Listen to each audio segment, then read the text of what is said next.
और चलिए आपको सीधा बिहार के रोहतास लिए चलते हैं, जहां पर रक्षा मंत्री राजनाथ सिंह संबोधित कर रहे हैं। भारत का जहां तक प्रश्न है, भारत बहनों भाइयों अब एक कमजोर भारत नहीं रहा है। भारत अब दुनिया का एक ताकतवर देश बन गया है। ऐसा नहीं है कि कोई भी मां का लाल भारत को आंख दिखाकर भारत को डरा सके, धमका सके। भारत की यह हैसियत नहीं रह गई है। भारत ने वह कुवत हासिल कर ली है और भारत के अंदर कुवत के साथ साथ शालीनता भी है, विनम्रता भी है। हम किसी को छेड़ते नहीं, लेकिन यदि हमको कोई छेड़ेगा तो हम उसे छोड़ेंगे भी नहीं। यह कुवत भारत के अंदर है और इसे करके भी हम लोगों ने दिखा दिया।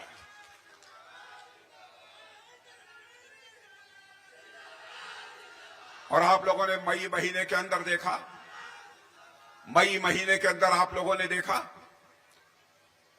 किस तरीके से पाकिस्तान से कुछ आतंकवादी चोरी छिपे भारत की सीमा में घुस आए और हमारे भारत के कुछ नौजवान अपने परिवार के सदस्यों के साथ कश्मीर की वादियों में पर्यटन के लिए गए हुए थे। 26 लोगों पर कातिलाना हमला कर दिया। और बहनों भाइयों, आपको जानकर आश्चर्य होगा कि उन्होंने धर्म पूछ पूछ कर मारा। तुम्हारा धर्म क्या है? लेकिन बहनों भाइयों, देखा आपने, जब ये ऑपरेशन सिंदूर की कार्रवाई हुई तो हम लोगों ने धर्म पूछकर किसी को नहीं मारा, बल्कि उनका कर्म देखकर मारा। मेरे बहनों भाइयों, उनका कर्म देखकर मारा।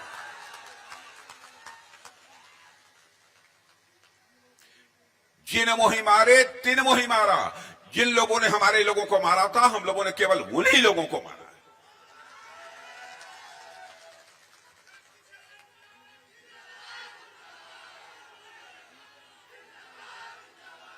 और ये सारे लोग हम लोगों के ऊपर सांप्रदायिकता का आरोप लगाते हैं,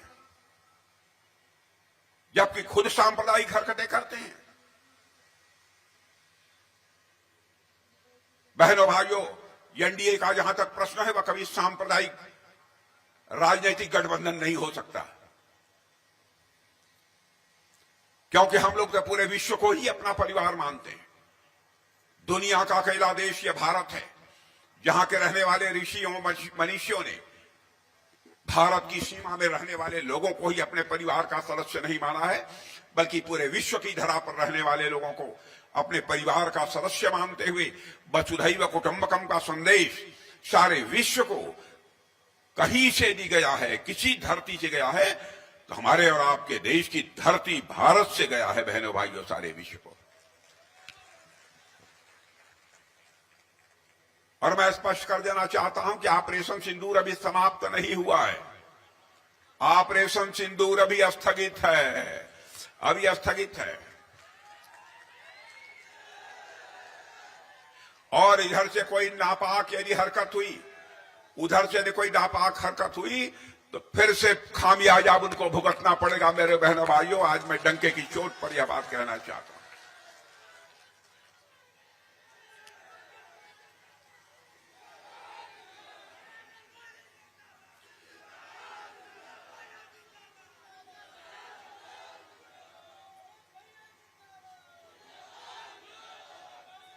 इसलिए मैं कहना चाहता हूं कि मेरे बहनों भाइयों, भारत अब तेजी के साथ आगे बढ़ रहा है। यहां पर पढ़े लिखे लोग मौजूद हैं। आप जानते हैं इस सच्चाई को कि 2014 में जब हमारी सरकार बनी थी एनडीए की, हमारे प्रधानमंत्री मोदी जी के नेतृत्व में, उसके पहले भारत की क्या स्थिति थी? धन दौलत के मामले में दुनिया के देशों में हमारा भारत 11वें स्थान पर खड़ा था। बहनों भाइयों, आपको जानकर खुशी होगी, 1 साल 1.5 साल पहले ही हमारा वह भारत जो धन दौलत के मामले में दुनिया के देशों में 11वें स्थान पर खड़ा था, वह जंप लेकर आज 4थे स्थान पर पहुंच चुका है।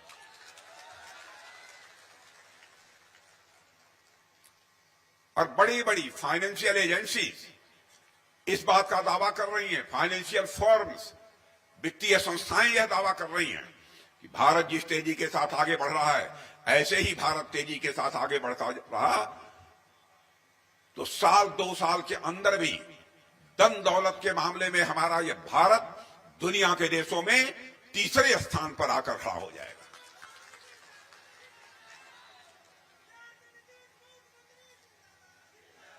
पहले भारत दुनिया के मंचों पर कुछ बोलता था, अंतर्राष्ट्रीय मंचों पर बोलता था, तो भारत की बातों को जितनी गंभीरतापूर्वक लिया जाना चाहिए नहीं लिया जाता था। लेकिन मेरे बहनों भाइयों, आज यदि भारत अंतर्राष्ट्रीय मंचों पर कुछ बोलता है, सारी दुनिया कान खोलकर सुनती है भारत बोल क्या रहा है। यह भारत की हैसियत बनी है।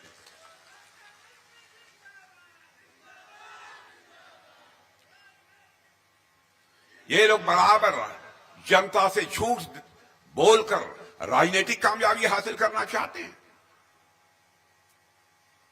मैं इस गठबंधन राजेडी और कांग्रेस गठबंधन से मैं पूछना चाहता हूं, आप लोगों ने कह दिया कि हर घर में एक नौजवान को हम सरकारी नौकरी देंगे। क्या यह संभव है कि हर घर में एक नौजवान को आप सरकारी नौकरी दे दें?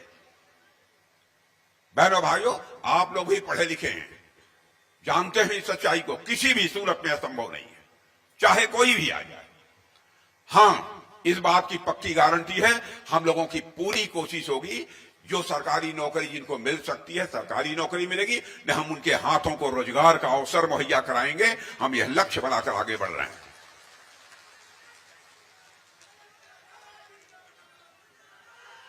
जो काम करने की योग्यता रखते हैं, जो काम करने की क्षमता रखते हैं, जो काम करना चाहते हैं, उन्हें काम करने का अवसर प्राप्त होना चाहिए। यही हमारी सोच है।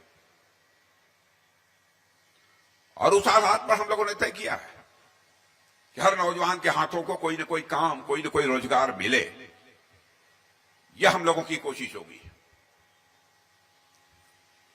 हम अन्य किसी प्रकार का प्रलोभन देकर हम आपका समर्थन नहीं हासिल करना चाहते। क्या हम लोगों ने घोषणा की थी कि केंद्र में हमारी सरकार बन जाएगी तो हम प्रधानमंत्री किसान सम्मान निधि के अंतर्गत हर किसान को 6,000 रुपया देंगे? लेकिन सरकार बनने के बाद दिया, और इस बार बिहार में सरकार बन गई तो बिहार में 6,000 की जगह 9,000 रुपया दिया जाएगा। बहनों भाइयों, हमारे किसान भाइयों,